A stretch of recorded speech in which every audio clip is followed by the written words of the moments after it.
Hello friends, welcome to Premier UPSC IAS. So, continuing with the economy lectures, today we are going to start our discussion with foreign investment. Foreign investment involves capital flows from one country to another, granting extensive ownership stakes in domestic companies and assets. Types of foreign investment. There are basically four types. One, foreign direct investment (FDI), foreign institutional investment (FII), qualified foreign investment (QFI), foreign portfolio investment (FPI). FDI, that is foreign direct investment, is when a foreign company or individual establishes new business operations or acquiring the business assets, including the controlling interests in an already existing Indian company. So the important factor here is the company is basically Indian and a foreigner will directly either acquire the company or own its few or the all the assets with controlling interest. That is basic understanding of FDI. FDI policy measures. Foreign indirect investment is an important driver of economic growth which helps in sustaining high growth rate. Which helps in sustaining high growth rate, increasing productivity, a major source of non-debt financial resources and employment generation. A favorable policy regime and sound business environment facilitate the FDI flows. The government has taken various reforms to liberalize and simplify the FDI policy to provide ease of doing business climate in the country. It would also lead to a larger FDI inflows. So basically, FDIs is a foreign investment in an Indian company.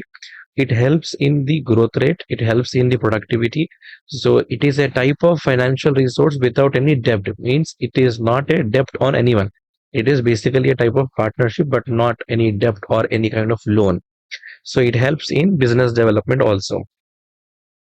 Obviously, because it is foreign people who are going to invest in the country or country's company, so government should have any of the regulations. So every now and then, as the time grows, government comes up with different policies, that is foreign development, foreign direct investment policy, FDI policy. A number of sectors have been liberalized, including construction, defense, broadcasting, private sector banking, civil aviation, plantation, trading, satellite establishment and operation, and credit information companies. So all these are the sectors where FDI has been liberalized by the government. The government had taken the following steps in the policy making of the FDI in order to promote the direct investment in the economy. Up to 49%, up to 49% FDI permitted in insurance and pension funds, 26% under the automatic route and defense sector. So these are fact-based statements. One has to remember it as it is. There is nothing much to explain, but these are very facts. Sometimes facts are directly asked as a statement in multiple choice questions for prelims examination. Up to 49% FDI permitted in insurance and pension funds and defense sector. Union Budget 2019 has proposed 100% FDI for insurance intermediaries, 100% FDI permitted in manufacturing of medical devices, the white label ATM and railway infrastructure, 100% FDI allowed in marketing of food products produced and manufactured in India. To undertake important banking sector reforms and public listing of general insurance companies, undertake significant changes in the FDI policy. A new policy for the management of the public sector undertakings. This is very important because public sector undertakings are purely government owned companies. So, what is the FDI policy for such government owned companies is a very important fact one should know when it comes to the whole understanding of FDI policy and economy in general. So, a new policy for management of PSUs, including the strategic disinvestment, this is supposed to have liberal provisions for the FDI.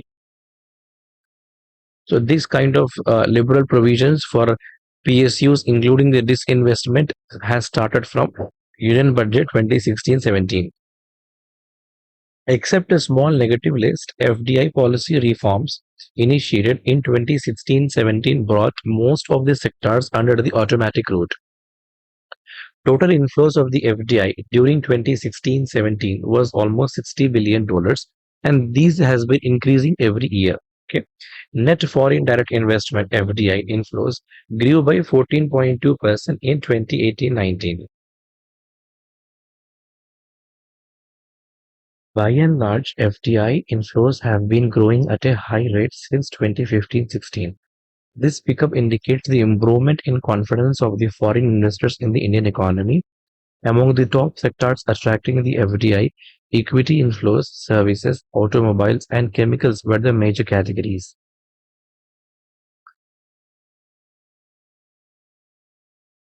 FII, that is Foreign Institutional Investor. Foreign Institutional Investor means an institution established or incorporated outside India which proposes to make investment in securities in India. FII most notably include hedge funds, insurance companies, pension funds, and mutual funds. So, understanding the difference between FDI and FII is important. FDI is pure investment in the Indian company. That is the simple explanation of FDI. Whereas FII is basically an investment but in the securities of India, especially those institutions which are incorporated outside India. So, hence, they include basically hedge funds, insurance companies, pension funds, and mutual funds. FII as a category does not exist as of now. It was decided to create a new investor class called Foreign Portfolio Investor (FPI) by merging the existing three investor classes, namely FIIs, sub-accounts, and qualified foreign investments. These three are clubbed to form one entity, that is Foreign Portfolio Investor (FPI), that we are going to discuss in the coming pages. QFI. QFI was introduced in 2002. A qualified foreign investor can invest in India without sub-account. The qualified foreign investor QFI can be an individual, group, or an association. The QFI should be resident in a foreign country that is compliant with standards of Financial Action Task Force FATF. QFI. So FPI. In the Indian context, FIIs and QFIs can be collectively classified as foreign portfolio investments, that is FPI. Investments through participatory notes, PN, ADR, and GDR. What is participatory note? This is an expected prelims question. It was a previous year question also. A participatory note or PN in the Indian context, in essence, is a derivative instrument. That is very core understanding of participatory note. Basically, it is a derivative. It is not a direct instrument. It is a derivative instrument issued in foreign jurisdictions by a SEBI registered FII. So basically, any FII, that is foreign investor who is registered under the SEBI, that can have this derived instrument that is called as participatory note. But these kind of participatory note against the Indian security instrument may be equity, debt, derivative, or may even be an index.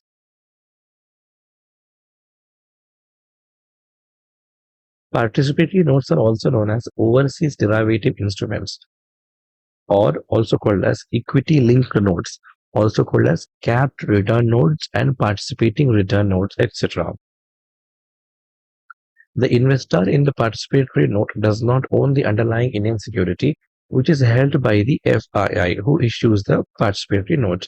Thus, the investors in the participatory notes derive the economic benefits of investing in the security without actually holding it. So, basically, these investors are not holding any asset or any stake of the investment, but they are having the benefits of the economic growth of such holdings they are investing in. They benefit from fluctuations in the price of the underlying security since the value of the participatory note is linked with the value of the underlying Indian security. Holder of the participatory note does not enjoy any voting rights in relation to security or shares referenced by the participatory notes. ADR. ADR stands for American Depository Receipt. So the term itself defines what its meaning is. Basically, it enables the investors based in the USA, hence the name American Depository. So it enables the investors based in the USA to invest in stocks of the non-US companies trading on a non-US stock exchange. ADRs are denominated in dollars. Simply put, US brokers purchase the shares of a foreign company, say Infosys. ADRs are subsequently listed on the US stock exchanges.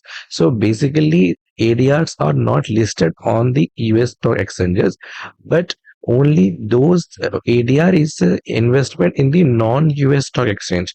But once the investment has done, then subsequently it will be enlisted in the US stock exchanges. That is the importance.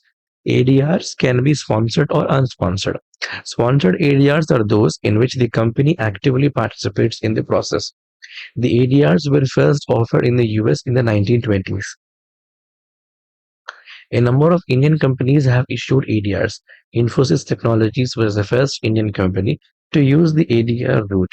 The individual shares represented by an ADR are called American Depository Shares, ADS. The company issuing the ATRs provides access to the American market. Therefore, a company can raise additional resources through ATR. It provides the opportunity for an American investor to invest in the stock of companies not listed in the US. Huge custodial, operational, and currency conversion issues can come into play if the ADR route is not used. ADR, that is American Depository Receipts, and GDR, that is Global Depository Receipts, are commonly used by the Indian companies to raise funds from the foreign capital markets. While ADR is traded on the US stock exchanges, GDR is traded on European stock exchanges. Department of Industrial Policy and Promotion, DIPP, under the Ministry of Commerce and Industry. So the Department of Industrial Policy and Promotion was established in the year 1995 and was reconstituted in the year 2000 with the merger of the Department of Industrial Development. Functions of the DIPP: formulation of foreign direct investment FDI policy and promotion, approval, and the facilitation of the FDI. So the important function of the DIPP is to formulate the policy and promotion and the approval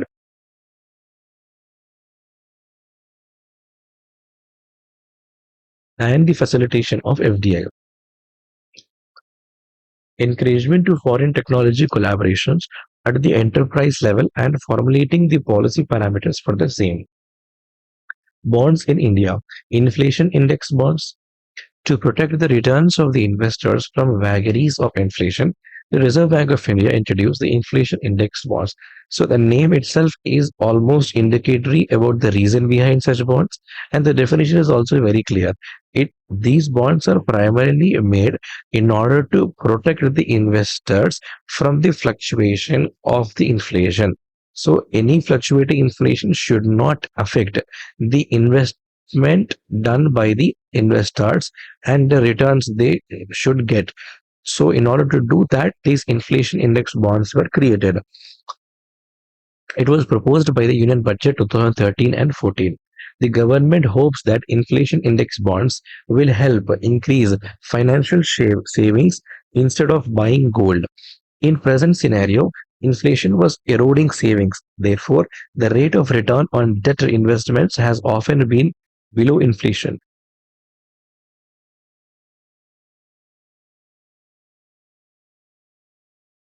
Inflation indexed bonds provide returns that are always in excess of inflation, ensuring that price rise does not erode the value of savings. In 2013-14, RBI launched two such bonds. The first one in June 2013, linked with wholesale price index, which had a very weak retail response, and the second one in December 2013, linked with consumer price index. The latter one is called as Inflation Indexed National Savings Securities Cumulative, IINSSC, with a 10 years tenure. These are internationally known as inflation-linked securities or simply linkers. Interest rate on these securities could be linked to final combined consumer price index with a base year of 2010, that is almost equal to 100. Interest rate would comprise two parts: fixed rate 1.5% and inflation rate based on 3 months lag to the CPI. Thus, if a bond is being valued in December, the reference rate will be the CPI of September. The new offering should attract higher attention from savers, especially due to its link to CPI instead of a wholesale price index WPI, which is a less accurate gauge of inflation. CPI is considered a more accurate gauge of the impact of inflation on consumers because it takes into account increases in the cost of education, food, transportation, housing, and medical care. In the wholesale price index, the emphasis is on measuring the prices of traded goods and services.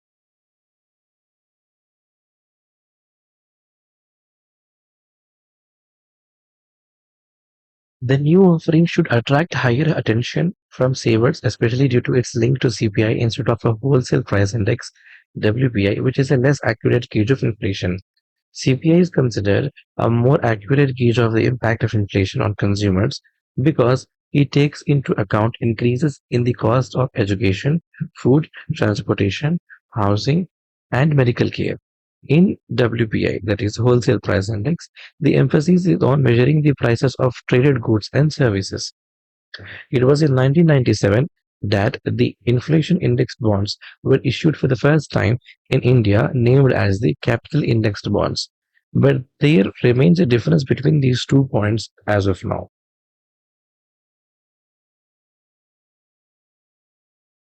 While the capital indexed bonds provided inflation protection only to the principal, the new product, that is inflation indexed bonds, provides inflation protection to both the component, that is principal and interest payments. Gold exchange traded funds, that is ETFs or gold ETFs. So exchange traded funds or gold exchange traded funds are open-ended mutual fund schemes that closely track the price of physical gold. Each unit represents 1 gram of gold having 0.995 purity, and the ETF is listed on stock exchanges.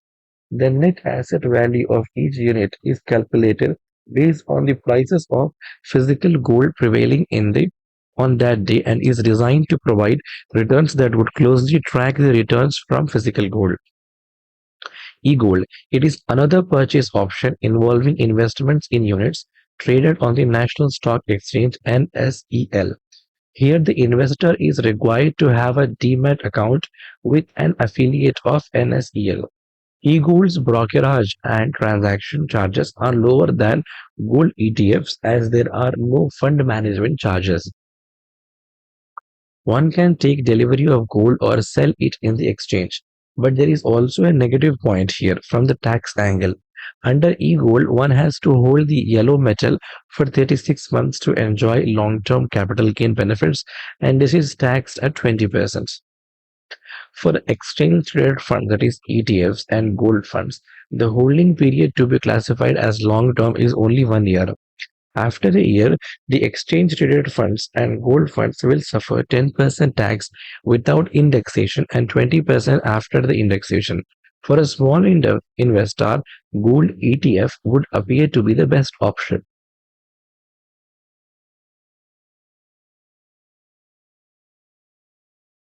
as it meets his needs without difficulties in terms of creating a separate demat account, tax implications, and wealth tax. Masala bonds. Masala bonds are bonds issued by Indian entities outside India but denominated in Indian rupees, not the foreign currency. The term was used by the International Finance Corporation to evoke the culture and the cuisine of India. Low cost borrowing and diversified funds are the features of masala bonds.